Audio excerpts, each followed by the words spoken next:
Thanks for choosing this free Anfield Index podcast. If you'd prefer to listen to this or any of our other shows without adverts, then now's the time to check out Anfield Index Pro. With AI Pro, you can supercharge your entire listening experience.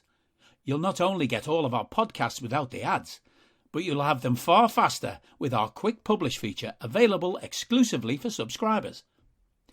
AI Pro also puts you in the heart of our sound studio, with an option to listen to many of our shows live and interact with the podcasters in real time as the shows are recording.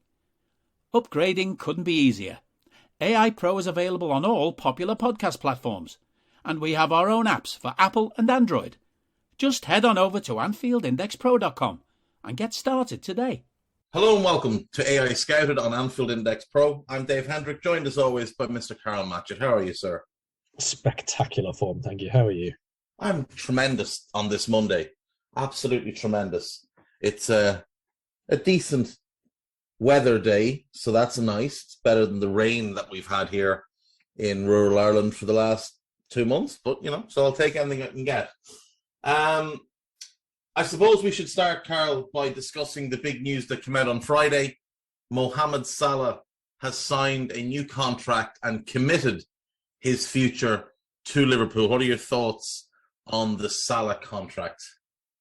I think it's a positive for Liverpool. Is that a surprise? Great news. Obviously, it's something we've been hoping would be sorted out sooner rather than later. To be honest, I've said a few times, I didn't have any doubts really that Salah would eventually sign, even if it took quite a long time to get it done. I just don't think that there are as many clubs out there which would suit him the way that Liverpool do.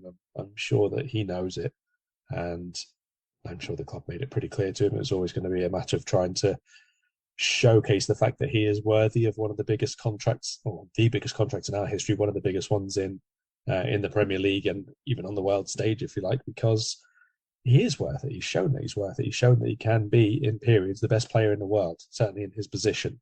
And I think it is important to recognise that. And I would also say it's important for us to stick to certain of our principles, let's say, our guiding way of,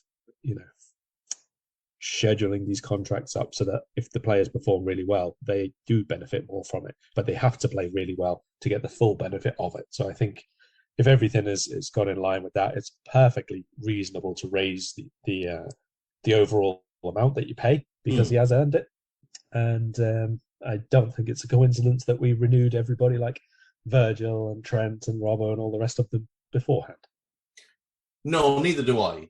But I don't buy into the idea that other players will have looked at Mo's number and been jealous in any way. I think they'll all recognise that he deserves it. I think what it does is it sends a very clear message to the likes of Trent and Darwin and Carvalho and Elliott and Jude Bellingham, if he arrives, that you may not start off your Liverpool career on that elite level money, but if you perform at a world-class level, you can absolutely get to that elite level of money. A lot of people talked about blowing up the wage structure, and this deal was never going to do that. All it was ever going to do is raise the wage ceiling. The structure remains the same. Players arrive in Band A, perform well, move into Band B, continue to perform, go into Band C, and I think Virgil probably tops out Band C on about 250 grand a week. And now they've created a next band, that elite level, and it's largely going to be for attackers type of money, which Salah now gets.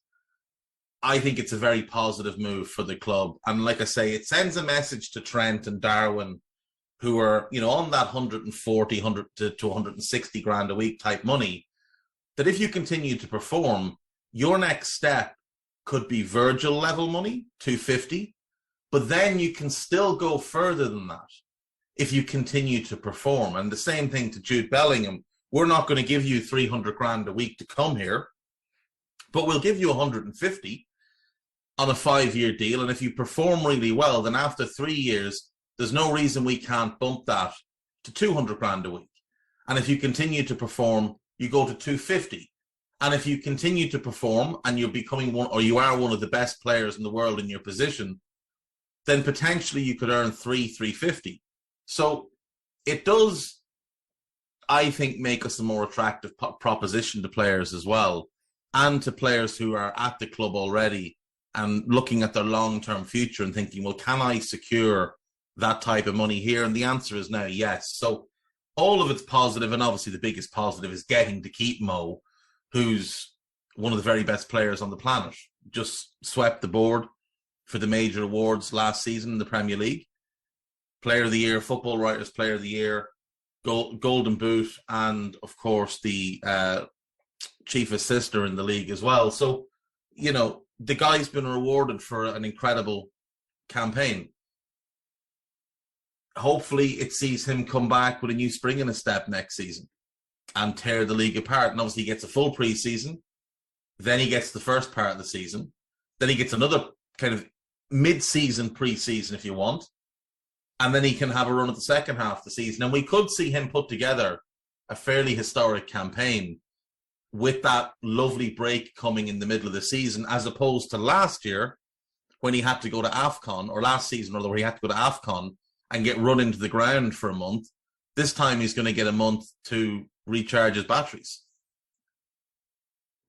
Yeah, and quite aside from the physical thing, I think the mental aspect of, you know, losing in the final and the way that it was and all the rest of it was another thing which took a big toll on Salah. And I think that's, again, it might be a little bit, you know, disappointing when the World Cup's on, but he's not going to have any kind of mental new disappointment, let's say. You know, if, I don't know, Egypt go out in the last minute of a game or something like that, and again, it's really disheartening and difficult to take and all the rest of it. None of that will apply. It should just be, you know, a bit of a reset, a refresh, and an opportunity, like you say, to put together, hopefully, two halves of a very, very good season indeed. Exactly. Now, we have a question in Discord that is somewhat more related in terms of the potential of a system shift or a shape shift for next season. So it comes from James. He says, obviously, there's a lot of discussion about us potentially switching to 4-4-2 or 4-2-3-1 with a two-man midfield next season. What I was wondering is how that would work with our current system of the fullbacks pushing so far up. I know it doesn't always happen, but one of the premises of our setups is that the wide eights cover for the fullbacks when they push up. How would that work in a 4-2-3-1, for example, without limiting Trent and Robbo's creativity? How would the sixes do the same job without leaving the middle exposed? So if we look at this past season, we look at that right-sided number 8 role, which is the one that would change. This past season, that role was largely a 10 right-wing role. When Henderson played it, he was playing as a 10 or wide on the right. When Elliott played it, he largely played wide on the right. When Naby played it, he largely played it as a 10. Trent is no longer getting as high and wide on the right. He's almost tucking into a right-sided 8 role, and his playmaking comes from that sort of area. I don't think 4-2-3-1 affects that. I don't think 4-4-2 affects that. I think he can still do that role. And if it's a 4-4-2, whoever's on that right wing can play a bit narrower. If it's a 4-2-3-1, depending on who that right winger is, and it could well be Mo, I think it just functions similar to what we saw last season. I mean, I think that if we do go to a double pivot midfield, I think it will come with another alteration as well, because a lot of this will depend on how they want to use Trent, because we've seen it's not so much the midfield which changes to get more out of itself. It's been over the last, I'd say, 3-4 years, the midfield changes to allow for how a couple of other players or other positions are going to be developed and be evolved, I suppose. I mean, when we played with the diamond for a little while, and then you saw how the midfield was a little bit narrow at times, so that the fullbacks and wingbacks could really push on out wide. But last season, it was much more about getting Trent into those sort of central areas at times. He was playing from that sort of 8 role almost, if you like, at times. He wasn't so much on the overlap. So again, if you're trying to get Trent into that similar central sort of zone, not right in the middle of the pitch, but the right channel, let's say, you probably don't want the double pivot, 2 centre mids sat there next to him, really. You need one of them to be a bit more dynamic, either on a little bit of a wider overlap, or one of them is allowed to push into the 10 zone and one of them sits alongside Trent, or maybe it's just going to be the Fabinho, whoever it is the one who's always covering, and Trent is actually allowed to be a bit more attack-minded. It's a big tactical evolution to go. Trent goes from right back into centre mid, and then when we're sort of trying to attack, he actually pushes on into the 10, and the right-sided midfielder will cover him at right back, all that kind of thing. It can be done because obviously we have great players and great coaches and all the rest of it, but that's a big step. So I do think that it's going to depend on how we use Trent, where Mo is going to play. If we go to a 4 attack, let's say, one way or another, whichever way you want to describe the lineup, 2-3-1 or 4-4-1-1, it can still be very, very fluid with those attackers. And I think that that's more the point of what those central midfielders will be asked to do, because you have to remember that Liverpool's play and the way we dominate matches is not so much necessarily how we recycle the ball and how we play the ball from one side of the pitch to the other. Is where those midfielders and the off-the-ball players are defensively. We have that little net which is always around the outside of the penalty area, which is why teams get hemmed in so much. It's not the fact that they can't defend or they can't play or anything like that. It's the fact that there's nowhere for them to go. They can either go long and we get it with the centre-backs, or they can try and play out, and we have this line of 3 which is always like slightly curved around one side of the penalty area or the other side, and there's one of your centre mids. It'll be like last season was a Mane or a Luis, obviously. It's very, very difficult to play out through that when they're so aggressive and so up-tempo. So how the double pivot plays in that role will determine, obviously, where Trent goes and where Salah goes and the rest of it. But in turn, how we want Salah and Trent and the rest of them to attack will depend on how that 6 covers in the right-back zone or doesn't. Maybe it won't. Maybe it'll be Trent playing a little bit deeper again this time and trying to, dictate from even more space but even deeper. I don't necessarily think that'd be the best because maybe you lose the crossing angles and so on, but there's loads and loads of different ways to play with your fullbacks. We can have very, very tilted ones where Trent is quarterback and almost from deep, and Andy Robbo is like really, really, really high and wide. And then you've sort of got a bit of an asymmetric attack going on from the other side, which maybe leaves more space for Salah to attack centrally and all the other knock-on things that come with it. It's a really, really difficult question to answer without actually having some knowledge of how at least 2 of those players, namely Trent and Salah, are going to be asked to play next season. Yeah, I think this past season we did see Mo take on more of that right-sided creativity, and Trent obviously playing that bit deeper. And at times, especially when Naby played in that third midfield role, when it was the NFT midfield, and Naby basically played it as a 10, the midfield was almost an asymmetrical diamond, with Fab dropping, Trent on the right, Thiago on the left, and Naby as that sort of floating 10. Virgil and Ibu was the best pairing for this because they have that recovery pace to drop that bit wider. So you split your centre-backs and Fab sort of hovers in between them, not directly between them, but, 10 yards in front. And that way, Andy Robertson is free to provide all the width down one side. Diaz could play a narrow left wing with Sadio, almost again as an asymmetrical front two, where one is central and one is just tucked on the left-hand side. And then Mo had basically the entire right flank to himself. And he could play narrow, he could play wide, he could start narrow and drift wide, he could start wide and drift centrally. I think it will be, it's not going to be a thing that you look at and think, oh, look at the symmetry here. Look at our right winger and our left wing mirroring positions. I think there's going to be very specific roles for each position where they're asked to do very different things to their counterpart on the other side, Robbo and Trent and the 2 wingers. The question for me would be, do we go for, if we do change it, and like last season, for the vast majority of the season, Thiago and Fab were acting as a double pivot. So if that remains, the question then is that third midfielder, quote unquote, is he going to be someone that plays as a right winger? Is he a right-sided midfielder who plays tucked in and works out right?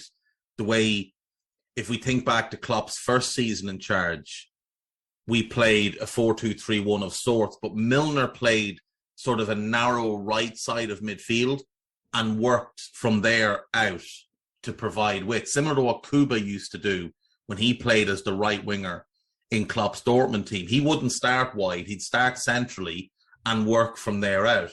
So it could be that, or it could be a 10 in a 4-2-3-1 with Mo playing wide on the right. Now, I don't know whether you get as much from Mo wide in a 4-2-3-1. I think you'll get more from him narrow as the second striker in a 4-4-2. But, not to put pressure on the lad, given how exceptionally talented Fabio Carvalho is, given Bobby came to us as a 10, given Curtis's natural position is as a 10, given Naby can play as a 10, and given Harvey Elliott's preferred position is probably as a 10, it might make more sense to go 4-2-3-1 with that collection of players battling out for that number 10 position. Diaz on the left, Mo on the right, Darwin through the middle, Fab and Thiago, and then the back four being the back four. So we have four options who could very comfortably fit as the 10. Now, there'd be varying levels, obviously, to what they can give us. We don't have a natural right winger if Trent move or if Mo moves central, bar Harvey Elliott, but it's still an option. And we don't have anyone who can play that Kuba role. There's no one at the club who can play that to a high standard, who can play a narrow right side and work out to the right wing and provide quality in that position. Naby, like I said, could also play the 10. I think I did include him. So 4-2-3-1 is probably the easier transition for us because we have the options there. But I do think 4-4-2 would get more out of Mo, which might be the most important thing here. It would just be a matter of finding who that player is to play that right-sided role. Now, I think Jude Bellingham could play that role and excel in it. We've seen in the past players like Koke, and I said this to you before, I wonder if we do something like Atletico did with Koke playing a narrow right side, but having that ability to drift wide and deliver quality from that area, and then Diaz playing a high and wide left. So it's almost like a three-man midfield still, but shifted, and then that left winger playing high and wide on that left-hand side. Yeah, there's so many variations that we can do if we are changing, because we've got a really, really unusually versatile group of players in that middle and final third of the pitch. So many of them have played like at least three roles for us already. And Carvalho coming in, there's another one who could probably do the same. So it's very, very difficult to guess at this stage. I mean, we haven't even seen in pre-season, and sometimes in pre-season, what we see is not what we end up seeing during the course of the campaign anyway.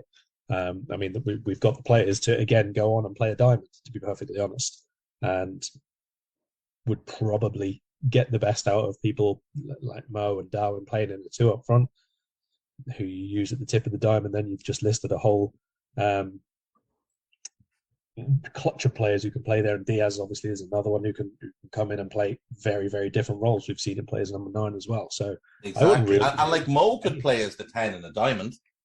He could. It wouldn't be ideal. No, it wouldn't be ideal, but he could definitely play there. I could almost see Darwin playing that more than Mo, to be perfectly honest, in the way that we use it in terms of the ball carrying and the ferocity that he has. But again, Diaz for that role, I could see playing, no question, at least game to game, maybe not every single week. But like I say, at the minute is so varied, the options that we have, even without adding anybody else. And if we do, then maybe that's the final piece of the puzzle. But even in a 4-4-2, I agree that it's not maybe the most natural switch for us with quite a narrow wide players, but even all the ones that you listed as a 10, I think playing in from that side into the 10 zone would be perfectly fine doing it. All of Jones and Elliott and all the rest of them. Not hugely pacey, but when you're not playing as a winger, let's say, coming in from that side to basically a little bit deeper than where Mo has been doing over the last 12 months, and leaving him to do the channel and through the middle, it's not the worst in the world. No, it's not. I mean, look, this will all become much clearer when we sign Jude Bellingham in a few weeks and complete our summer business. Did I say that out loud? We have signed 3 players. We've signed Fabio Carvalho, which we should all be excited about. We've signed Calvin Ramsey. I think he's worth getting excited about. I know he's a right back, and you wouldn't normally get overly excited about a right back, but I do think he's got the potential to be very, very good.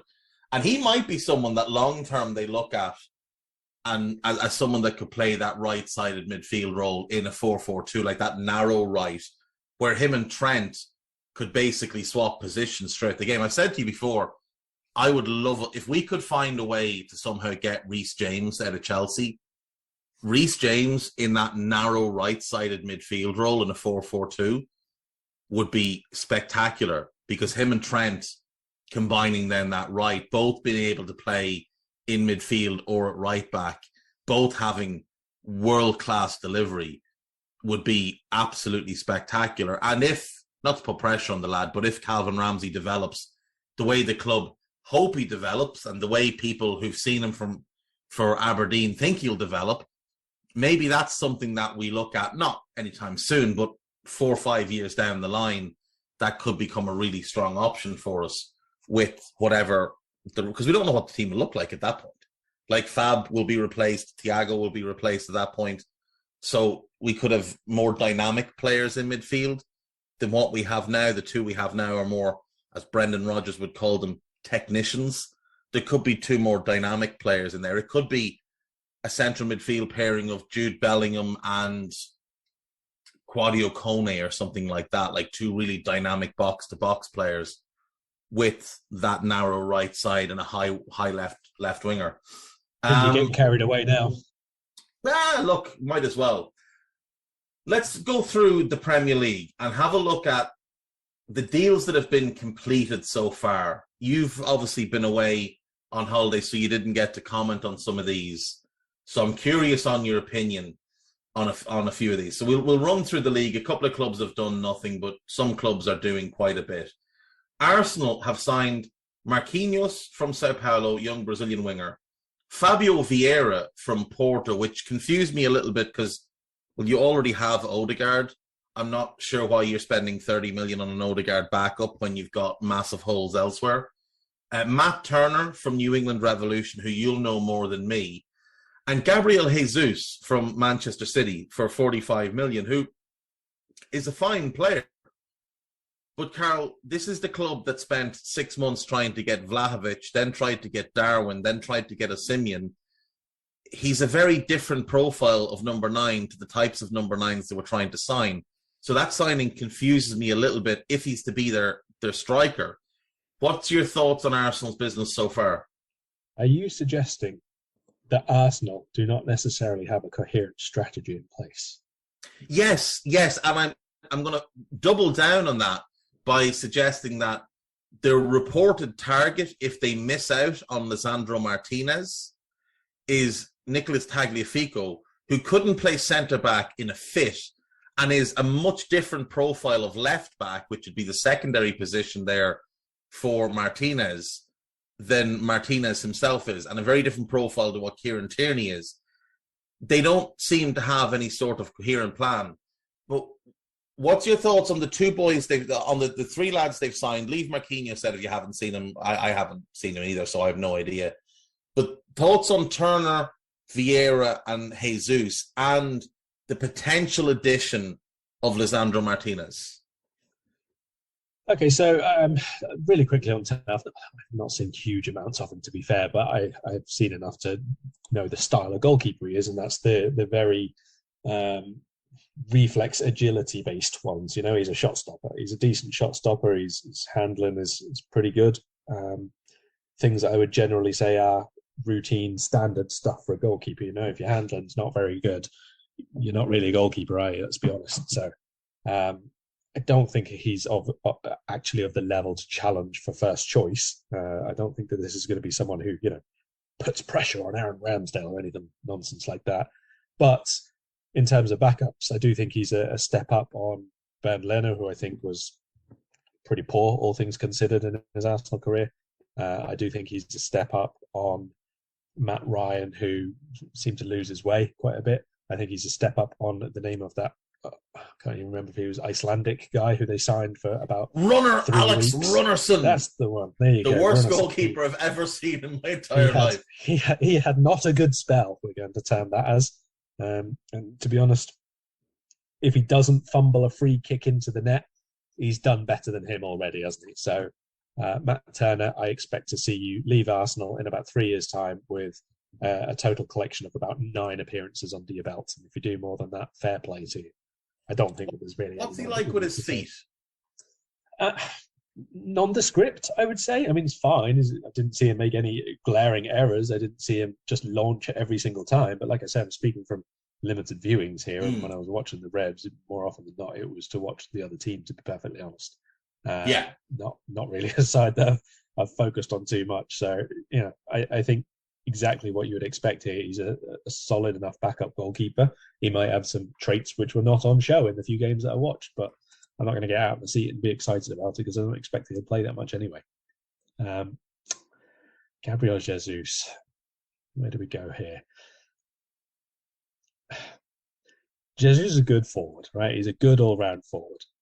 He's quite aggressive, and if he's on your team or he plays for the team you support, I suspect you quite enjoy him because he's a bit narky and he gets on people's nerves. But the problem is, I always find that he gets on my nerves a lot more than he upsets me because he's done something very, very good.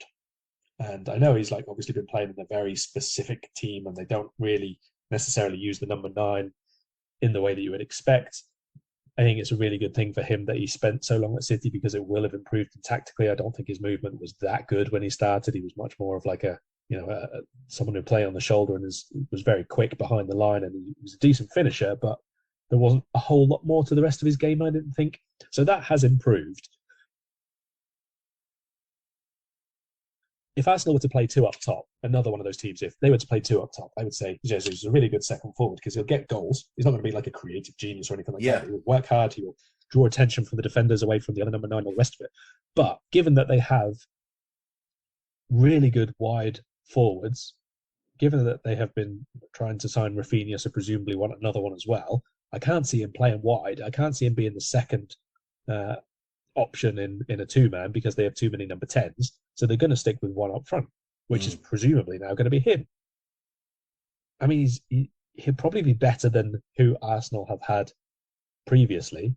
And I would love at this point to know what is going through Eddie Nketiah's head and what he was told before he signed his contract and just how many games he does start next season, because I don't really see it happening, to be honest. But is Gabriel Jesus as a number 9 going to be good enough and consistent enough and enough of a goal scorer to get Arsenal into the top 4 with the competition that's around them? To me, the answer is no. No, not for me either. I think you nailed it. I think as a striker, he belongs in a 2, not as a lone striker. And he's spoken about that himself, that he prefers to play either in a 2 or sort of a narrow wide forward in a 3. He's not an out-and-out 9. And I don't really see any logic to what's going on here. I mean, the Rafinha thing, I don't understand why they were trying to get him either. Like, I get he's a really good player. I love Rafinha. I'd love to have him at Liverpool, but they don't need a Rafinha. They have Bukayo Saka, and I know he's flopped, but they have Nicolas Pepe as well, who's a good player. Your right wing is sorted. And they can say, oh, well, we're going to move one of them to the left wing. Right, so you're going to move one of them out of position to the side that they don't like playing on, which means you're now dropping Martinelli and Smith-Rowe. So you've got a logjam now in your wide positions, which is only going to lead to players being unhappy. And you've got Odegaard and Fabio Vieira in your number 10 position. Like, buy what you actually need. And I saw someone say, oh, well, what Arteta's trying to do is replicate what City had, a bunch of versatile, interchangeable forwards. You're not Man City. Stop trying to be Man City. Be yourself. Be Arsenal. Be Mikel Arteta's Arsenal. And very little of their business makes sense to me, Carl. If they were already in a position where they had the defence absolutely sorted and they had really good depth in central midfield and all the rest of it, then I would say absolutely go and get Rafinha. Because he's unbelievably good. And at some point you're going to get, 3-month injury to Martinelli or to Saka or whoever, and you'll have that same level of quality still able to play one way or another. And almost I could understand and say, and indeed on another podcast I have said, if you can get Rafinha, just get him anyway and worry about the rest. But if they get Rafinha and then don't have money to do the rest, Yeah. That's a big difference. If you buy Rafinha and you're still starting Granit Xhaka in midfield, your summer has been a failure. Would you agree with that? If Granit Xhaka's still there, I think every summer's a failure. I love that you're the one person who dislikes him more than me. Oh, let's forget about that. Oh, Lisandro Martinez. I actually thought this was quite a smart signing because when I did the squad needs for every Premier League team for this summer, one of the big needs for Arsenal is obviously defensive depth. They need a backup right back who stylistically and profile-wise is similar to Tomiyasu, because when he's out of the team and Cedric comes in, the entire makeup of that back line changes. They needed a backup to Kieran Tierney, again, someone stylistically like Tierney, because, well, Nuno Tavares is just a head case and very different to Tierney. And a backup left-footed centre-back, because so much of their build-up play depends on the passing angles that their centre-backs create by being a right-footer and a left-footer, again, something he stole from Guardiola, who obviously wants to play Laporte plus Diaz. So when it's, Rob Holding, or if William Saliba was stepping in there, it just changes the fundamental build-up patterns. So I looked at their defence and thought, right, if they're smart, and now they're not smart, but if they were smart and they started Tomiyasu, Saliba, Gabriel, and Tierney, and then Ben White is your backup right side centre-back and right back, that patches that together for you. You've got 3 players for those 2 positions. And Martinez could be the same thing on the left-hand side. He could be the backup to Gabriel. He could be the backup to Kieran Tierney. And he can also fill in midfield. So I actually thought he made sense for them. But they seem to be lowballing Ajax with the bids, which is just odd to me. If he's your top defensive target, go and pay the money. It does seem odd that they would agree to pay money for certain players and not others, given the needs that they particularly have. I mean, they've just had another season where they conceded just shy of 50 goals. Now, we know from experience, if you concede 50 goals a season, you're going to struggle to get into the top 4 unless you have an insanely good attack.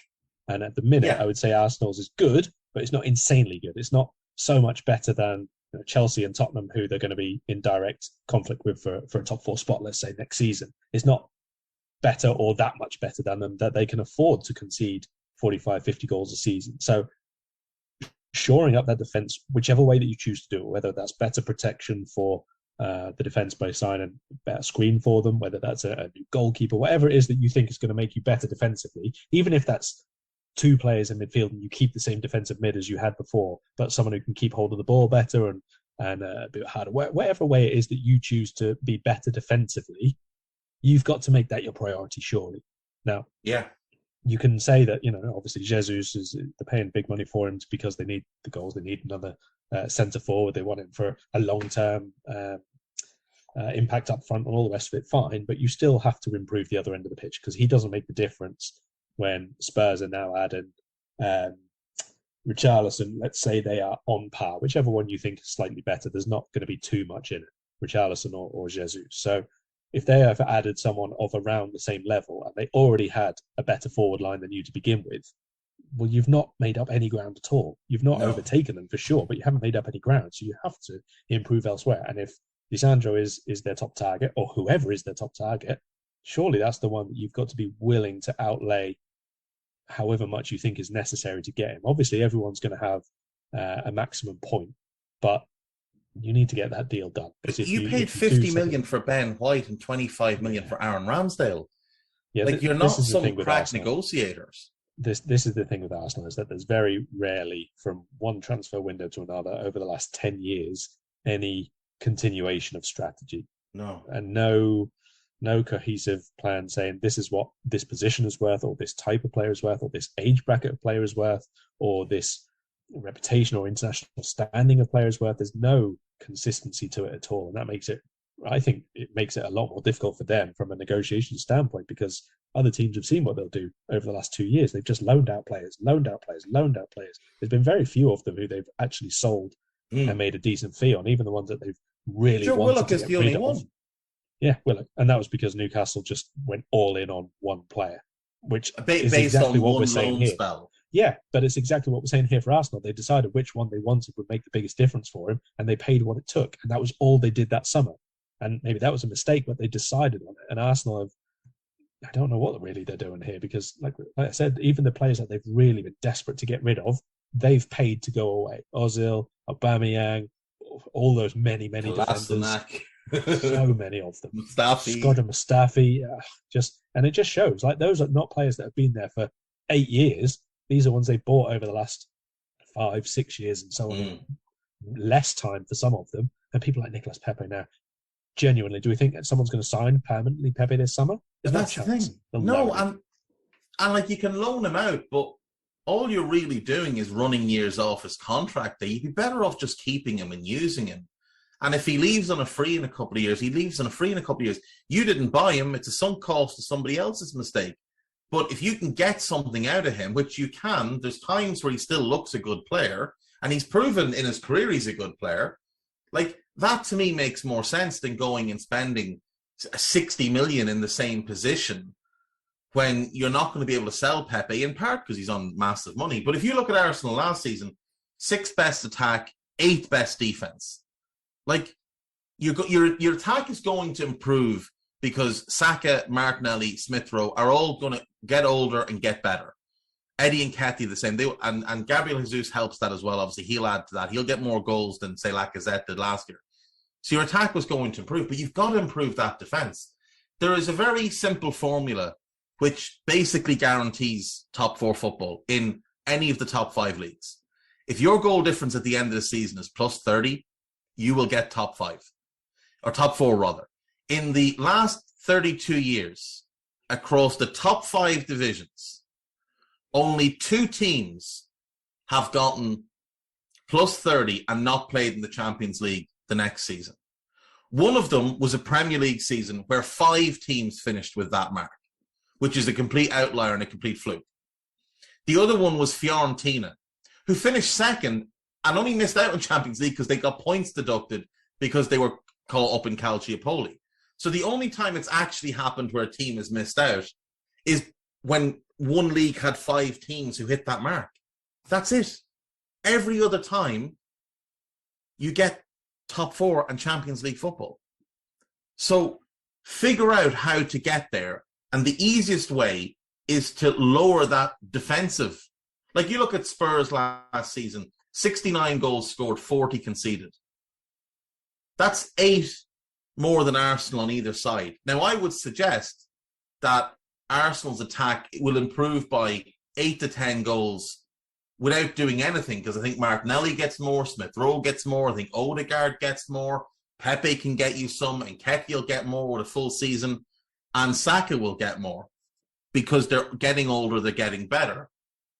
But I don't see that defence improving.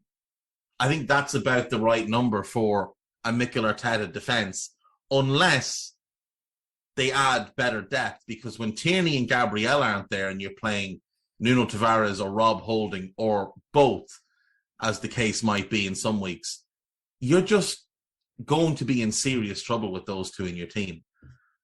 There's no cohesive plan at Arsenal. I think Edu and Arteta are out of their depth, but it is what it is. Let's jump on. Aston Villa, we've been over their signings. Coutinho, Diego Carlos, Robin Olsen, and Boubacar Kamara. I think we both agreed Kamara is one of the best signings of the season, and Diego Carlos is a bit of a head scratcher, especially if he's going to be paired with Mings, because that's got disaster written all over it. Bournemouth signing Ryan Fredericks and Joe Rothwell on a free. I like the Rothwell signing. I think he's one of the better midfielders in the Championship. Ryan Fredericks, for me, is a bit of an odd one because they needed a starting right back, and if he's the answer, I still think they're in a bit of bother there. What's your view on those 2 so far? I mean, signing players on free transfers who have been in the Premier League already when you come up is not the worst idea, to be fair, is it? I mean, he's never going to be like someone to get the fans on the edge of the seat, but Fredericks coming up is not a terrible addition. If he's a starter, he has been a starter I wouldn't say for West Ham, well, they're where they are now. He has occasionally started, but he's probably a starter who can be in the bottom half of the table without being a relegation candidate starting player, I wouldn't think. So I don't think that that's a terrible addition, but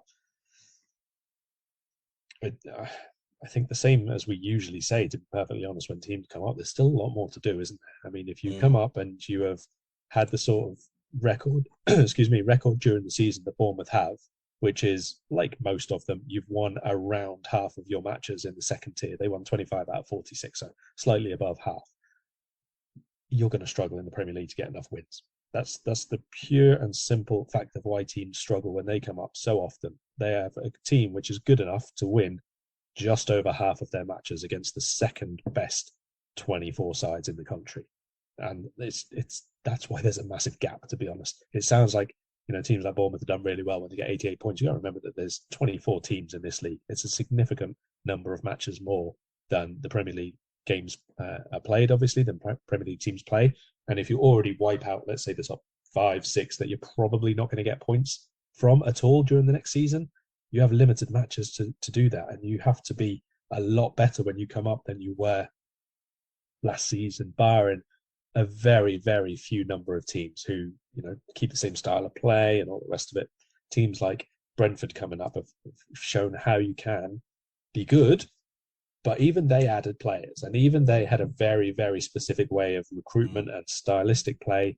Teams like Norwich have shown how you can stay largely the same, and even if you add a few players, it's not enough. It's nowhere near enough. So I do think Bournemouth have got quite a bit of work to do. I'm not speaking from the greatest position of authority, obviously, on how they played across the whole of the season, because it's only towards the end of the campaign that I really start to watch the Championship to see who might be coming up and see how they play and so on. But from what I've seen so far, or from what I saw at the end of last season, I should say, there's a few additions required. Yeah, I think there's a few additions required for sure. I think they've got probably a little less to do than, say, Fulham and Forest. Even though Fulham came up top, they've lost Carvalho and they don't have great depth. Whereas I think Bournemouth have a lot of good squad players. It's just starters that they really need. And Forest lost a lot of players, obviously, that came up on loan for them. But we'll get to both of them. Brentford haven't signed anyone yet, but it does look like Aaron Hickey is on his way, the young Scottish left-back, who I'm a big fan of. He's one that Arsenal have managed to miss out on because they got so wrapped up in this Lisandro Martinez pursuit that they missed out on their previous top left-back target. So we'll wait and see how he does. We'll wait and talk about him when he lands. Brighton have signed Julio Enciso and Simon Adringa. One is a kind of a second striker. One is a left winger. Both very talented, but both very young. Don't think they really improved the first team for this season. It'd be no surprise if Adringa found his way out on loan this season. Enciso's massively rated, but again, like, he's an 18-year-old coming from Paraguay. Can we really expect him to move the needle? Well, I don't know. This is the point here, because I think this might be the first summer in quite a while a team has signed 3 players and I don't know any of them. It is like that. Like, it's just their recruitment is exceptional. So I would put faith in them, in those players working out. The other one they got, Benicio Baker Boati, who's English but was at Porto. So, we'll wait and see. He's another left winger. Yeah, they're very much digging into the young recruitment at the minute, but I really hope they don't ignore the needs that they had in their first team. They need a centre back. They need some depth at right wing back. They're probably going to need a new left back if Cucurella goes to Manchester City. They could do with replacing Yves Bissouma, and they've needed a striker for a couple of years, so they've got to get that done as well. But so they're going to be interesting to follow. Moving on then, Chelsea haven't signed anyone yet, but they do seem to be providing us with quite a bit of comedy.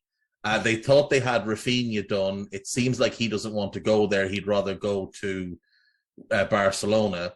Now they're quite deep in negotiations for Raheem Sterling, which is a signing I like for them, and Nathan Ake, which doesn't make sense to me at all. And they're also the team most strongly linked with signing Cristiano Ronaldo. So it looks to me like things are not all very good at Chelsea. I think Nathan Ake would be the archetypal homegrown signing because he was a Chelsea kid, so he actually counts for club grown as well as homegrown, let's say. So he counts towards both of them, and I think he would be the usual squad. Let's assume that they're going to carry on playing the three. He can probably play two of the three centre back roles if you really need him to, and if you absolutely need him to, he can switch out to left back. We already know that they've played a back four plenty of times, and importantly, they haven't got any money in for the players who have left. Rudiger leaving on a free is a big one to replace. Christensen leaving on a free is a big one to replace. Danny Drinkwater leaving on a free doesn't get any bigger than that one for the entirety of Chelsea. And obviously Lukaku on loan, there'll be a loan fee, but it'll be nothing of the sort of the. And it'll be taken off the money that they already owe Inter. They're not actually going to get anything for that. Yeah. So I think it's fine that they look for a couple of those kind of Ake deals where they can pay, hopefully not too much, get them in to cover one or two roles, and like I say, cover the quota homegrown stuff as well. So that's I'm all right with that. I'm fine with Nathan Ake. I said at the time City was signing him. Would you pay 50 million for him? No, I wouldn't. I wouldn't have paid that. What did City pay? 40 million for him or so in the first place? Yeah. So I was thinking, around 20, 25 sort of mark, he would cover two or three positions for him. That'd be fine. So if they pay a little more than that, then maybe that's also okay because of the contract situation now and all the rest of it. But beyond that, difficult unless they think that he is capable of being a starting centre-back for them. And if that is the case, okay. But I don't honestly think that that's a title-defining signing. But then again, we thought Lukaku would be a title-defining signing last season, and he wasn't. So maybe this one works in the opposite direction. Sterling is a really, really good addition if they get that done. I think he's an unbelievably good player. He's such a clever player. And I do think that they probably need to streamline those attacking options a little bit. Sterling, if he comes in, is a guaranteed starter. So I think that's a win-win for them.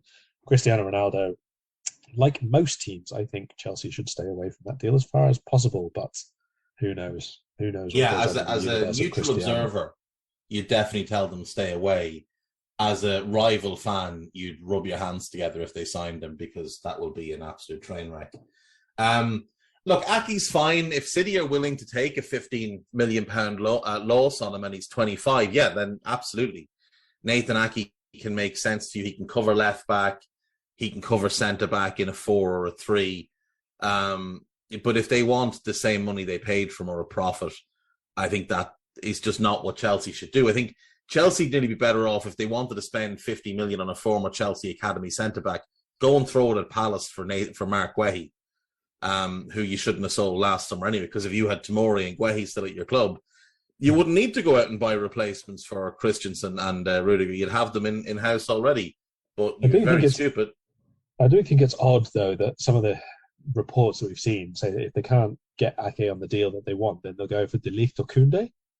Those three, other than the fact they are defenders, have very little in common. And to be perfectly honest, in the back three, you'd play them all with each other. Yes. With De Ligt in the middle. So how they go from one to the other, again, is amusing to say the least. It doesn't really make sense. And the other thing as well is, like, Nathan Ake, like, he's a good player. You have Levi Colwill, who's the most promising young English defender in his age group, who's also a left-footed centre-back that can play left-back if you need him to. I don't know what they're doing. It doesn't make sense. Let's move on. Crystal Palace. Sam Johnston in from West Brom. I'm not a huge fan, but I do think he's an upgrade. And Malcolm Abui in as a young player on compensation from Derby County. Very talented young winger who turned down Man United to move to Crystal Palace. But the one that they're set to announce this week is one I know you like, Cheick Doucouré. What about Palace's window so far? If they get that one over the line, that's a huge deal for them. Really, really good. Just to quickly flip back to Chelsea to not ignore Guy in the background. He has just exclaimed in surprise in the chat that Chelsea still own Timo Bakayoko. Yes, they do. And he still has 2 years to go on his Chelsea contract. Yes. Although I think Milan have a obligation this summer to buy him. I'm not sure there. It might be next summer that they have to buy him if he's on loan for 2 years. Can't remember. Anyway, the Bakayoko saga continues there. Doucouré will be a really, really good addition for them. I have to say that Palace obviously operate on a different scale to the top end of the league, but their work, their business in the transfer market over the last 12 months has been some of the most fun and interesting to watch. We spoke about them at the back end of last season about how they had such a really good opportunity, a real project opportunity, and they could build themselves whatever way they wanted to be. And I love the way that they've chosen to do it. It's younger players, it's the top championship players, it's given a pathway to players who could go on and be the next thing. And obviously with a manager who's proven himself nicely as well, a good style of play and all the rest of it. So really, really nice work if they get that done. And I hope that they add another one or two, because they probably need a little more depth if they want to push on. Yeah, they need a starting right back, because like Joel Ward and Nat Klein can get you so far, but there's a clear drop off when you look at, Mitchell's a good left back. They've got a really good centre back pairing. That right back spot is a bit weak. They could do with some depth at centre back. And I would say they need a second one in midfield, because Doucouré coming in replaces Koyata, who's left. Seems like he's going to Saudi Arabia, I think. They need to replace Conor Gallagher as well. Now, they might look for a loan to do that. They might even try and get Conor Gallagher back on loan if Chelsea decide not to keep him this summer. But they'll definitely need a second one in midfield. But I think you're right. I love what Palace are doing. I love how they've gone about this rebuild, completely changing the culture at Crystal Palace, completely changing the mentality. It's no longer just about survival. It's no longer about being happy just to finish, 13th, 14th each season. It's about developing young players, moving the club forward, becoming a more attractive location for young players, like you said, providing a pathway to Premier League football. And that's why you're seeing them get players like Aboué.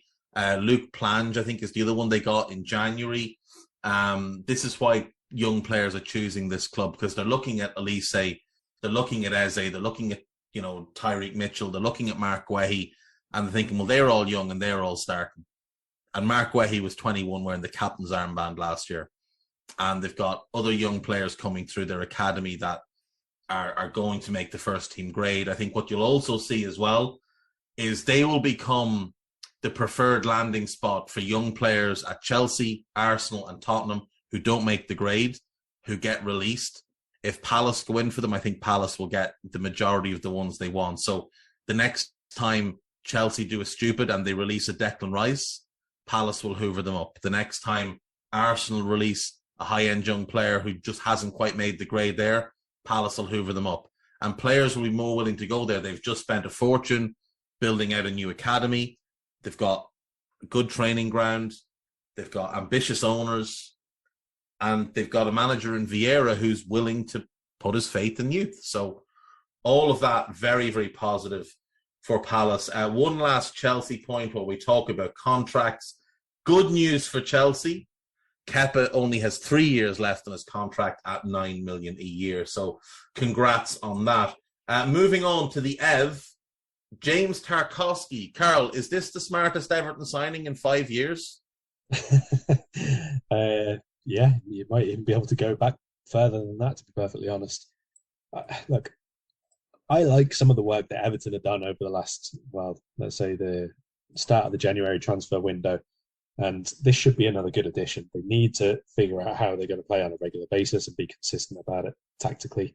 And they need to obviously add one or two more now that people like Richarlison have gone, that kind of thing. Otherwise, they will struggle again. But it should be a really good platform for them, whether you play him in a 2, which obviously he's very, very used to, or whether you go for a 3 and you use Mikolenko and maybe Patson next season as backups right from the start of the campaign. Make a decision and make sure that the rest of the recruitment is in line with that. None of this nonsense of the end of January where they just panic signed two to play in the exact same role, and then neither of them really got a run of games. Neither of them really had too much of an impact. I think now, across this pre-season, you've got to hope that Lampard and the rest of his coaches, and when I say you've got to hope, I obviously don't mean Liverpool fans, I mean Everton, that they can figure out how to get the best out of Dele Alli. Find out now, Yeah. before you sign any attackers, how you're going to use him. Are you going to use him as one behind? Are you going to use him as a central midfielder? Are you going to be using him as a runner in from the left, as he did a couple of times at the back end of last year? You've got the opportunity now to make someone who can be that good to be a focal part of the team. If you've had 5 months with him, you must by now know his mentality, his frame of mind, how determined he is to get back to that level. He must be fit enough by now. All those things should be taken care of, and it's about the tactics and the technical part of his game. How do you get the best out of him? And if you know that, sign players accordingly. You've got to have an alternative or somebody to play with Calvert-Lewin, because the rest of your nines are either gone, non-existent, or absolute rubbish anyway. So don't be doing things like the Moise Kean absolute farce for 3 years. Things like the Cenk Tosun. Theo Walcott. Oh, God. Just forget all of this. Don't go and sign Shane Long now that he's on a free transfer. Stop doing stuff like this. You've got a good player here at the back. You've already got another good player at the back in Ben Godfrey. Find a way to either pair them together and get decent work out of your fullbacks. And if those fullbacks, Patterson probably particularly, because I know Mikkel could play left back in a 4 anyway. But if you're not too convinced about him, you need to find out either the way to use him in the team elsewhere, or to find the right back, because it's not Seamus Coleman at 712 years of age. No. And then work from the back. You've got your platform. Find the way to get Dele Alli involved. Find out the way that you need to have your build-up structure and all the rest of it. Where's Anthony Gordon going to play? Is he going to be a wide forward? Are you going to use him as a wing back? Are you going to use him as a really aggressive second striker? You've got to figure it out. You've got to be able to now, in the next, 4 weeks or so, 6 weeks really, find the way that you're going to play and get the players in accordingly for that. They've got a really good opportunity here. Everton have got a much, much stronger base for their team than any of the 1, 2, 3, 4, 5, 6, counting the 3 who have come up. I would say they've got a better base to build from than 6 of the 7 clubs below and above them. Aston Villa, the only one I think are better placed than them in it, obviously. Yeah. But all the rest of the Brentford, Southampton, Leeds, none of those should be able to compete with Everton. You've got to get it right. No, I agree. And if you look at a potential 11, neither of us are Pickford fans, but Pickford in goal, Patterson right back, Michaelenko left back, Godfrey and Tarkowski as a 2 in central defence. Doucouré is one of a double pivot in midfield. You need to find someone to go next to him because Allan is clearly finished. You go Demarai Gray right wing, Anthony Gordon left wing, Calvert-Lewin as your 9, and Dele behind him. In that role, he excelled in at Spurs. That's not a bad starting point for them to start building off. You absolutely need to go and find that holding midfielder to play next to Doucouré. It looked like they were going to sign Harry Winks, and now they've moved on from that. I don't know why. And then it is about, depth and upgrades. So, that team should be enough with some of the decent depth they have there, like Iwobi and Holgate and players that it should be enough to keep them in the division. Now, whether or not Lampard's good enough to keep them in the division, I don't know. But it's not like they need a completely new team. There is the bones of something there. It might be a team that finishes 15th, but 15th keeps you in the division. And that's really all next season can be about for Everton, is staying in the division. Because you're not going to do anything more with Frank Lampard. Lampard is not getting you into Europe. He's not winning you anything. So they need to consolidate what they have, figure out what they have, spend a year figuring out, are Demarai Gray and Anthony Gordon good enough to start? Can Dele Alli get back to the player he was? They've been linked with a move for Lingard, and I have a feeling they might end up getting him.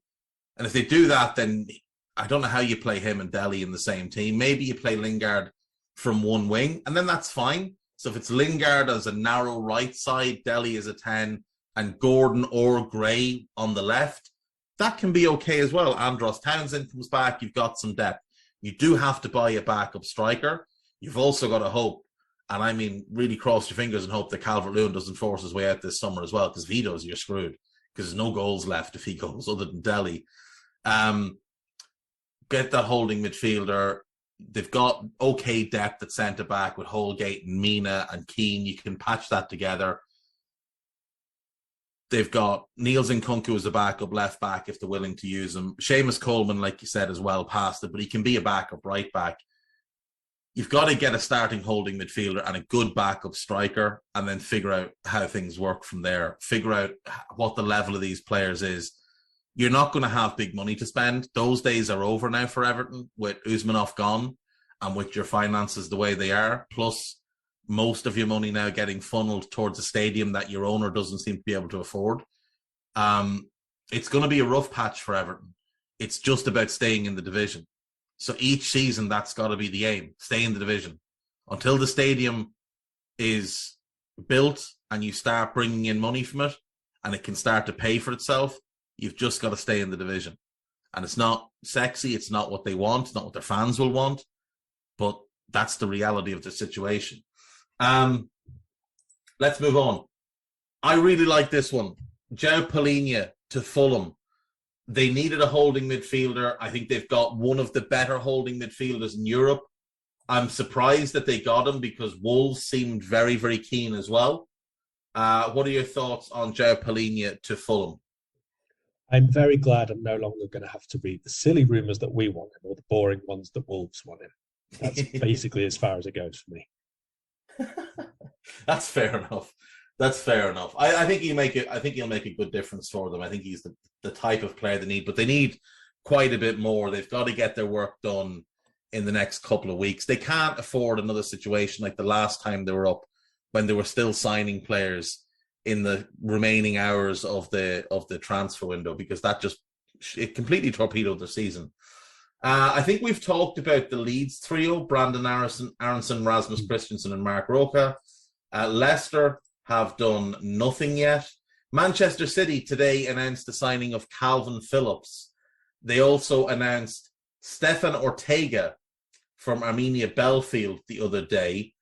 I have to say, Carl, I really like the Phillips signing. I think it's a big price for someone who's not going to be a starter, but he's a very good player. He's an upgrade on Fernandinho. He improves their squad. He gives Pep a new option of a double pivot with him and Rodri, which I definitely think can work for certain games.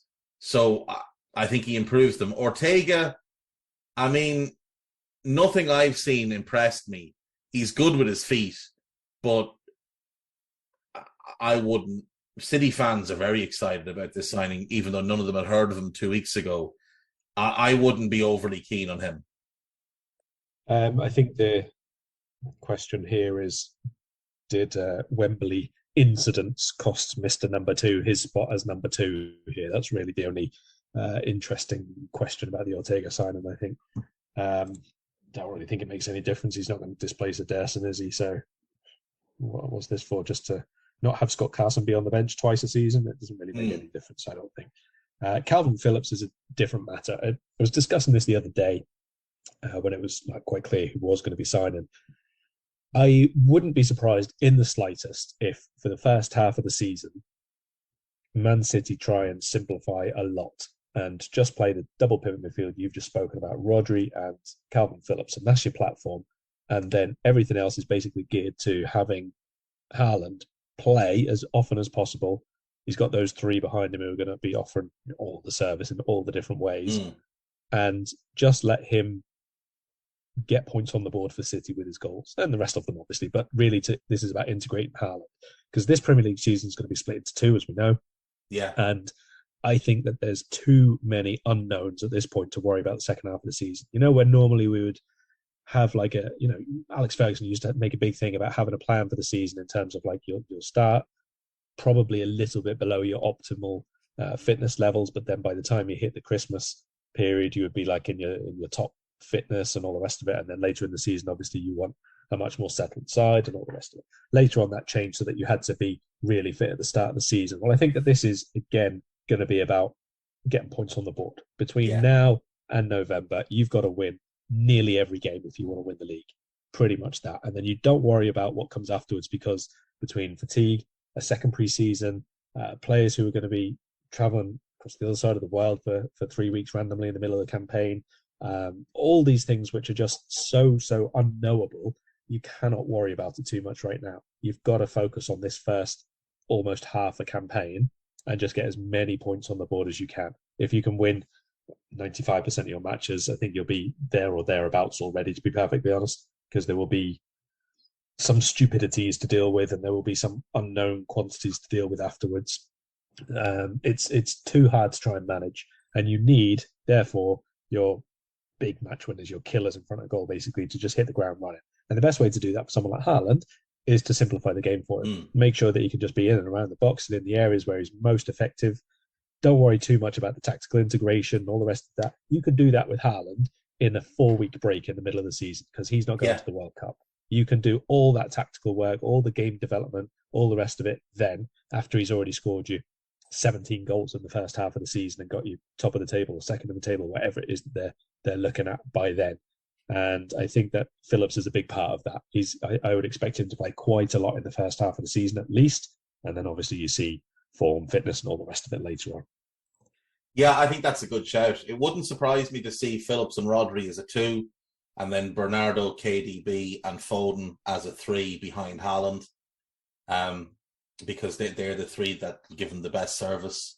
You know, he could even play KDB on the right of that 3 and Haaland and Bernardo as almost like a 10, because you'll get that elite level crossing, that elite level delivery from KDB and from Phil Foden. So, yeah, I mean, and I think you're right. I do think this is more like one of those South American seasons where it is going to be like 2 mini league campaigns, you know, where you've kind of got to be in the top 2 in the first one. Because if you're too far behind, you might just be screwed.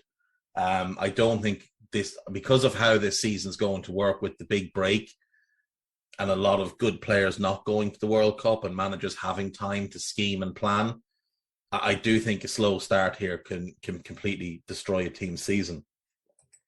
Manchester United haven't actually signed anybody yet, but it does appear like Christian Eriksen is on his way. David Ornstein reporting today that Eriksen has chosen United. Now, he was rumoured to have turned them down. I wonder if they went back with a bigger contract offer. I don't really understand this signing. I have to be honest. I like Eriksen. I very much like Eriksen. I think he's a very good player. I don't know how he fits with Bruno Fernandes. I don't know how he fits if they sign Frankie de Jong. Is he going to play wide left? So if he's wide left and Sancho's wide right and Bruno's your 10, where's the pace in your team? Like, who have you got that can really break a game open with a burst of pace? What are your thoughts on Eriksen to United? I don't really know.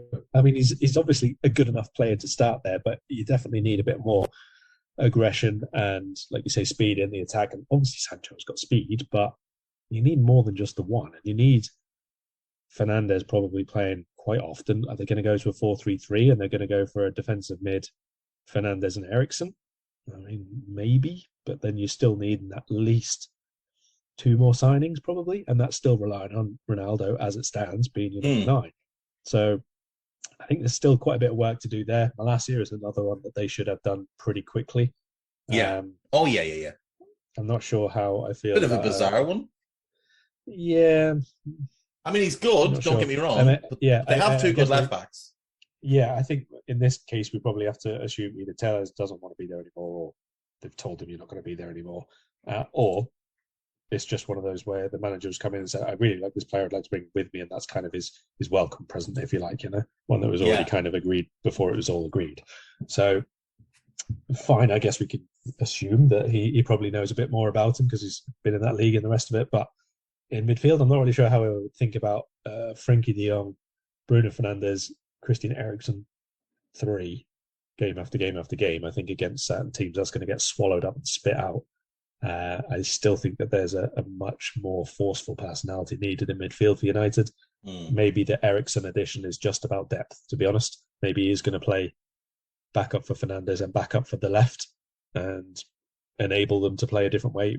Again, this is another one where we don't really know how they're going to set up yet, whether he is going to go with his usual system or he's going to change things up completely.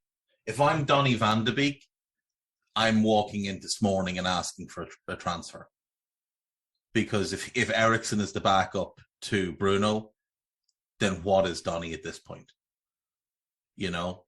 On the transfer list, presumably. Has to be looking for a way out. Frankie's a weird one. It doesn't appear like he wants to go there at all.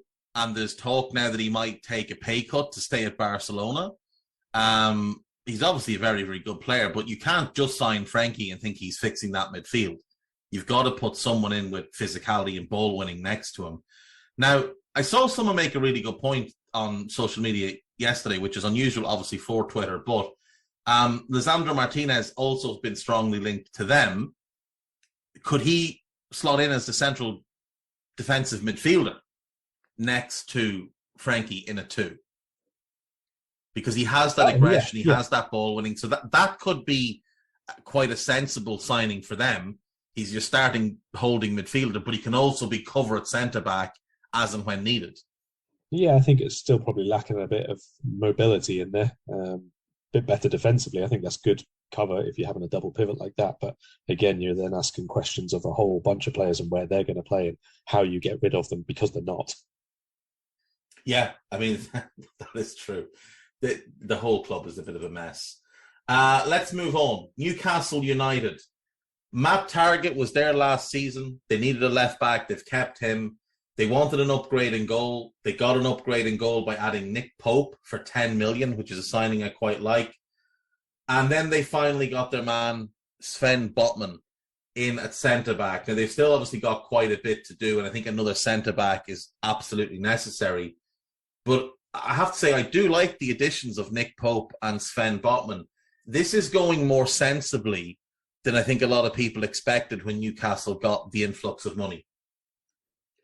Yeah, I think we spoke about this fairly recently, and I think that what they do show is that, one, it's not going to be a ridiculously high line because Nick Pope is not a sweeper outside his box, and Sven Botman is not particularly agile on the turn. This is a mid-block. Yeah, for sure. I think that this is let's say step 2 in Newcastle's sort of 5-step plan. It's not really going to be where they just come in and buy everybody they possibly can. They are fairly conscientiously here, taking steps forward, signing better players, but they're not, international caliber players right away. They are players who are capable of being in European sides, maybe a bit better than they are, a bit better than the teams who are above and around them. And I think that it's good consolidation to make the squad overall a lot better. Yeah, I think so.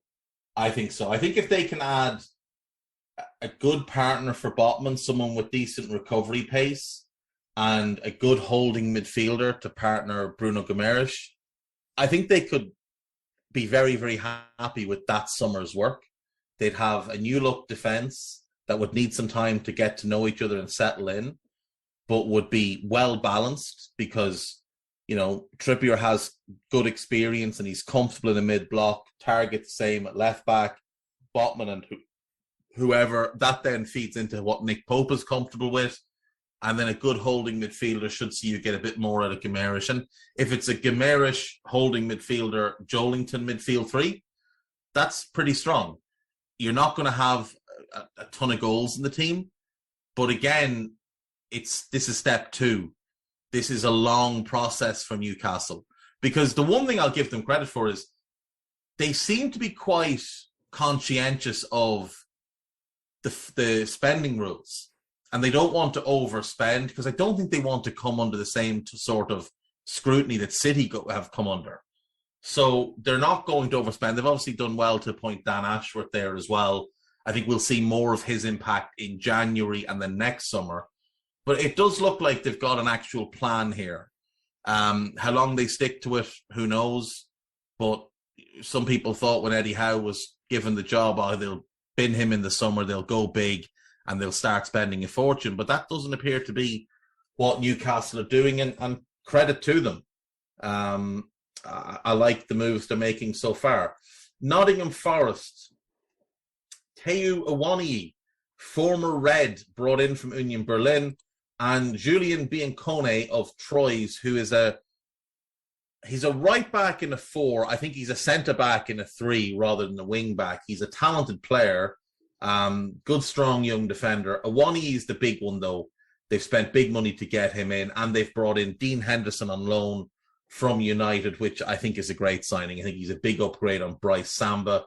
They've still got work to do, but I think they're going in the right direction so far this summer. And Nico Williams obviously been strongly linked to a move there.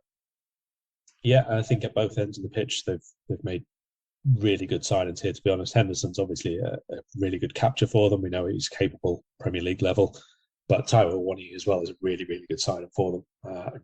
Maybe you remember last year I sort of said that we should probably look at keeping him instead of Origi and sell Origi for contract situation, the types of players they were. But we sold Awoniyi, obviously, and he went on and had a really, really good season again. Very, very good goal scorer, good in one-on-one situations, very, very strong on the ball and holding off defenders. But his link-up play is also really good, and his movement very clever as well. He benefited a lot from playing in a two-man attack a lot of the time as well, which last season Forest did. So presuming that they stick more or less to the same type of systems that they had quite a lot of the time, he should be really good for them. I'm quite excited to finally see him in the Premier League. Yeah, me too. I think the biggest thing for them so far this summer is also the extension of Brennan Johnson, who is one of the better young players in the country, and I think had a lot of clubs sniffing around him. Yeah. So to get him locked up long term is really good, and he could play with Awoniyi. He could play to one side of Awoniyi and maybe Sam Surridge on the other side, and that could be a 3. Or they could play Surridge and Awoniyi with Johnson behind. 2 of them could start, 1 could come off the bench if they get a number 10 in. This is good business by them. They're doing things the right way, and they're not overextending themselves, and they're filling their positions of need.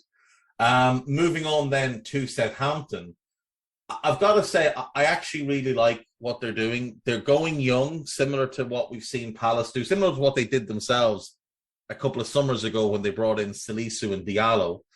Gavin Basunu is Ireland's number 1. He's a really good goalkeeper arriving from Manchester City. Matthias Liz is a young Polish goalkeeper. He's come in from Altay in Turkey on a free. Armel Bella-Kotchap is a very promising young centre-back. They needed another centre-back because they had Bednarak, they had Salisu, they had Leyanko. They needed a 4th one because Jack Stevens just doesn't cut the most at a Premier League level. This guy has absolutely the potential to become a starter for them. And it looks like Romeo Lavia, the young Manchester City defensive midfielder, is on his way as well, which was another big need for them because they only had 3 central midfielders last year. Romeu, Ward-Prowse and Diallo. This gives them the 4th one that they need. It gives them a very, very high upside young player who has the potential to go on and be, I think, a top-class player. Only 18, doesn't turn 19 till January. I really like what they're doing here. Yeah, I think it's a good start. I think they need to do a little bit more, though. I think they will need to sign at least one pretty senior player as well, because, again, like you, I like... In attack, preferably. Preferably in attack, but maybe also in midfield, to be perfectly honest. I think that it's a bit of a mistake to try and rely so much on Ward-Prowse and Romeo being constantly fit all the time and relying on them to play game after game after game. Obviously, they've got quite a few decent young players now who they hope will be pretty good for them in the future, but the likelihood of all of them being first team capable is fairly low. It doesn't usually happen that all of them come through and play that way. Obviously, they need a few things like Tino Livramento to come back from injury and be the same level as he was last year. Agree with you on Bella-Kotchap being a very good signing for them. I think he's someone who could be probably a big sale for them in the future as well, to be perfectly honest. He had some really good games last year in Germany. But yeah, I think one in attack and one in midfield would be the minimum expectations for them. I mean, Long leaving is not a terrible loss in terms of goal return, obviously, but in everything else that he gives them, just that extra option off the bench, someone who'll run in the last minutes and all that stuff is something they do need to replace. Just the alternative experienced player, preferably someone who's not just come out of the Championship and is. And they lost Armando Broja as well. Yeah. Which obviously creates a big hole up front because, there's been some talk that Adam Armstrong could go on loan. And of course, only the striker of the club, real striker of the club, is Che Adams. You can't really I be think they relying need on a him. no. I think they need a starting nine who is an already top flight level senior player, and I think that they need to add another centre mid, to be honest, to stop these terrible runs that they keep having with like 7, 8, 9, 10 games where they can barely buy a goal, let alone a win. But of course, the biggest thing that they've done this summer is finally solve that goalkeeping riddle, and hopefully we no longer have to have the same conversations about which one of the 17 goalkeepers are going to be rotated in this week. Yeah, agreed. I do think there's some decent hope there for them in terms of, like, I think they've got a lot of faith in Will Smallbone and what he can become for them. So I'm interested to see if he gets much run. That kind of more attacking part of the midfield, you know, they play that box midfield, the more attacking two, I think might benefit from a signing as well. You know, they've got Nathan Redmond can play in there, Gineppo can play there, El Yunusi plays in that role, Stuart Armstrong plays in that role, but nobody has really made one of those two positions their own and nailed it down where you look at it and think that's an every game starter for them. Like, you look at their midfield, Ward-Prowse and Romeo, that's been the two. They'll be expecting a big step forward, I think, this season from Ibrahima Diallo in terms of, you know, his ability to play more regularly. He's now 23. Smallbone, I think they're expecting a lot from, and obviously they bring in this kid Lavia. If you want to add one there, but I think they've got to add in that next line as well, and then get that 9, because otherwise you're going to be relying on Che Adams and Adam Armstrong. And while they're both talented, I think Armstrong is best with a striker, and it wouldn't surprise me if Ben Brereton Diaz becomes a target for them, because him and Armstrong were really good together at Blackburn. And then Adams can be your third striker and he can play with either of the two. I think that's fine. Moving on then to Tottenham. Ivan Perisic, Fraser Forster, Yves Bissouma, and Richarlison. I like the Perisic signing, though I'm not sure it was necessarily needed. I really like the Bissouma addition. I think that's a really good one for them. Richarlison, in terms of what he is as a player, is a really good get, because he can be the backup to Son. He can be the backup to Kane. He can play with both of them in a front three, though I think Kulusevski should remain the starter. So I do really like him, but I'm not sure I like him at 50 million when it appears like that might have been your centre-back budget, and now you're going to bring in Clement Lenglet on loan as opposed to Josko Gvardiol, who was your original target, or Pau Torres. No transfer business which ends in signing Clement Lenglet can be considered a success, I'm afraid. So that immediately wipes out anything else that they've done at all. I mean, Ben Davies, I don't think was terrible last season as their third centre-back on the left side. Obviously, I don't necessarily see Lenglet is going to be any better than that. I really don't. I don't like what Lenglet has been for several years, even back at his Sevilla days before Barca signed him. So I just, not for me. But anyway, the rest of it, pretty good. Richarlison, I think, is an important, I mean, I know the money is big, but I think he's an important addition for them to have what we've spoken about so often. You have 4 starters for 3 positions, basically. And that can make such a big difference at the top end of the Premier League. If you're going, fed up scrapping for the top 4, you just want to be in the top 4, well, having that is a really good starting point. And like I said, it keeps them at the very least the same gap between themselves and Arsenal, if that's what you're looking as a direct comparison. Champions League games, presumably they're now not going to be having to rotate in 16-year-olds and 33-year-old on loans, what they've been doing for the last few seasons in the Europas, just bringing in whoever is they don't really care about to play those games until they go out. It's going to be different in the Champions League. So they do need that extra attacking depth, and probably you'll see Perisic playing that attacking line from time to time as well, because the wing-back presumably will still require some rotation. Bissouma gives them 2 from 3 of exactly the same type and level in midfield. I think between him, Bentancur and Højbjerg, that is really, really good options now for Conte to be able to just, maybe he'll have 2 starters consistently, but basically you'll be able to play whichever 2 of them together that you like, and you won't really notice any difference at all. I think that's a very, very good overall sum of the Spurs so far. Yeah, I do think so. I just, For me, like if you're going to look to progress and you're going to look to finish better off in the league this season and solidify yourself in the top four, I think one of the areas they had to upgrade was, Eric Dyer and Ben Davies for me. Just, you've got Romero, build a great defense around him. You've got this incredible defensive talent. Go and find players of that level. This would have been another good fit for Lisandro Martinez as the left-sided centre-back in this three. But I'd have gone for Gvardiol at whatever it cost. I just think he's that good. Ben Davies is fine and a good backup. But like you said, Longley I don't think is much better than Davies if he's any better at all. So I don't know what the thinking is there. They are looking to bring in Jed Spence as their new right wing back, and I do like Jed Spence a lot. So I think it's a bit early for him to become a starter for a top four team, but I can see the logic in it for Spurs. Get him now before his price goes through the roof. Moving on to West Ham. I like what they've done so far. They've made the Alphonse Areola deal permanent. It looks like he'll become first choice this coming season. I think that's a clever move. He was good in the Europa League run. He's definitely better than Fabianski. He's been at the club. He knows the club. They know him. It makes sense. Naif Agard from Rennes, left-sided centre-back, definitely a position of need with Agbona having the knee injury and being 35.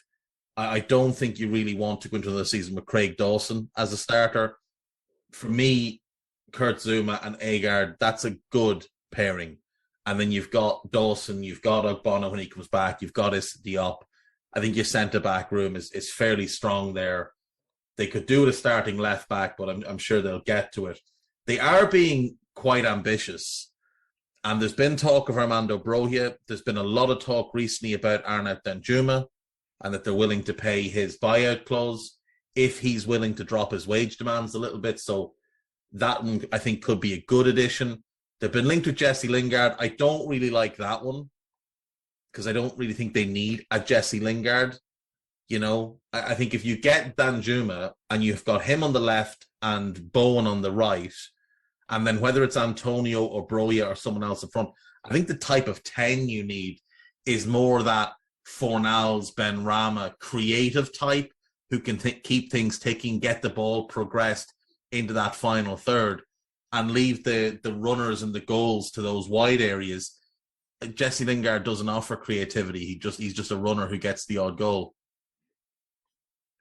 Yeah, I mean, I'd be quite interested to see how Agard gets on because I like him as a defender, but we've seen quite a few decent money, quite good name players coming into West Ham and not really make themselves starters. And for a number 10, I think that they already have the one that they need to use, and they're not really used him so far, to be perfectly honest.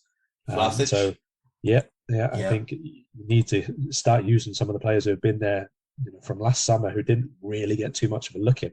So you don't want to be going into another season with Dawson playing centre-back regularly, but I wouldn't be outrageously surprised if it's the case, to be perfectly honest.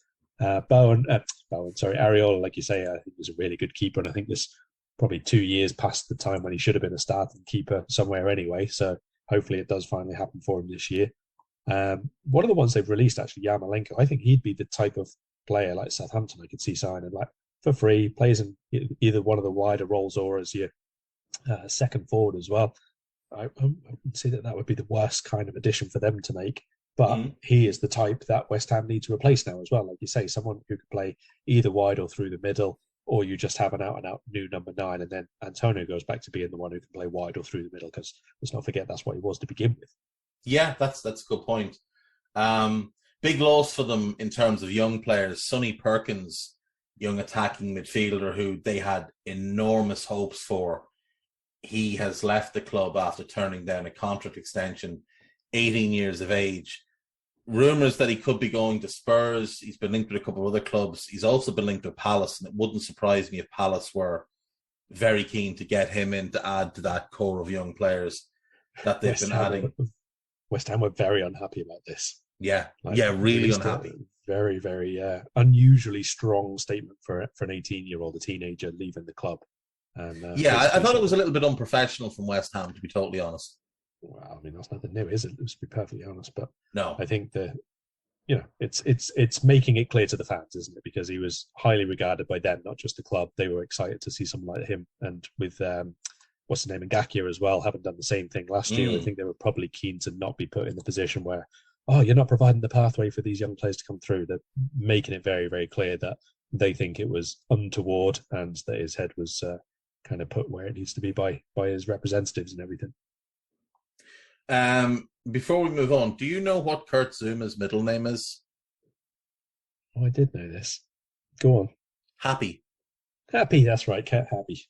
Yes. Kurt Happy Zouma. That was his nickname at Chelsea. That is brilliant. It was his nickname at Chelsea. Right, last one then is Wolves. They haven't signed anybody, but they did lose Romain Saiss on a free. They sold Ruben Vinagre, who I would have kept as a backup left back behind Aït-Nouri. They lost John Ruddy on a free. They lost Marcal on a free. But they have signed a new one-year deal with João Moutinho, and I do think keeping him is massive. It also looks like they'll get to keep Ruben Neves because they've priced him out of a move. They've missed out on Palhinha. They've got work to do, but I think Moutinho staying, Carl, is massive for them for at least one more year. Yeah, as long as he's not going to be the every week starter again. To be honest, they've got quite a bit of work to do there because Saiss played a hell of a lot of games. Keanu Hoever is left on loan as well. He's gone to PSV. I actually had a mini heart attack because I was reading down the Wolves released names, and I thought I read Connor Cody, but it's actually a young kid called Connor Carty. I did wonder what had gone on for a brief second, but no such scares there for them. But yeah, Hoever obviously not a starter, but filled a position on the bench, was a backup wing back for them. So when you consider Marcal played left and left centre for them, he played right side for them. Saiss played centre back a lot for them. It's quite a lot of work there to be done. Yeah. My assumption is that Nelson Semedo and Aït-Nouri are the starters, and Johnny Otto is just seen as the one who can be the third fullback who plays both sides. But like I said, I would have, if you were letting Hoever go on loan, I would have just kept Johnny as the backup right back, and I would have kept Ruben Vinagre because I know you got 9 million for him, which is a decent fee, but he's a really good left back. If you had him and Aït-Nouri, I'm not sure many clubs would have a better left back situation than that.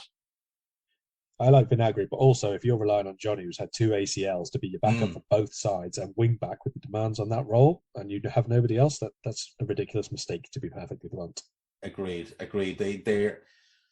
They don't really seem to be putting Bruno Lage in the best position to succeed, which I think is a mistake because I think he's a really good manager. Maybe this is the year he's trying to go to a 4, and this is a little bit of restructuring. They just haven't managed to. It's possible, but I mean, you trust in Connor Cody in a back 4? Because any previous iteration of Wolves with Connor Cody in a back 4 was an absolute mess. He's gone back to his old position of DM. Oh, that's not a bad shout. Maybe I'm making all this up on the spot. Him and Neves will be a bit slow, but it could work. I look, for me, this is just a season to move on from Connor Cody, make him a squad player. You've gotten what you can get out of him. He has been a liability the last 2 seasons, so I don't know. It remains to be seen what else they do, but like you said, they've got a lot that they need to do. And for them to lose out on Palhinha, I think is a big blow. I think he was one they were really keen to get. Right, that is it. We will leave it at that. Anything you've got coming this week you want to plug? No, we'll do lots more summer content now for everything, transfers, tactics and everything else. We've done a few of the Discord questions already as well, and I think we've got another one to do specifically on the Discord questions, an entire podcast of it. So if people want things answered or spoken about over the summer, get to us on there or on Twitter. Exactly. Follow Carl on Twitter at Carl Matchett. Follow Guy Drinkle at Guy Drinkle. I'm at EPL Index, and that's us for today. See you next time. Bye-bye. We hope you enjoyed listening to this Anfield Index show. Please be sure to subscribe to our channel so future podcasts find their way to your device automatically. There's nothing quite like fan engagement, and we'd love to know what you think of anything discussed on this show. The best way to get in touch is over on our free Discord community, where both podcasters and listeners debate the hottest LFC topics 24/7. Sign up free now at AnfieldIndex.com/Discord. You won't regret it. You can also follow us on Twitter at Anfield Index and find us on Facebook by searching for Anfield Index. Oh, and before you go, we'd love it if you could leave us a 5-star review on your favourite podcast app. It only takes a couple of seconds, and it means the world to the people who create these free shows.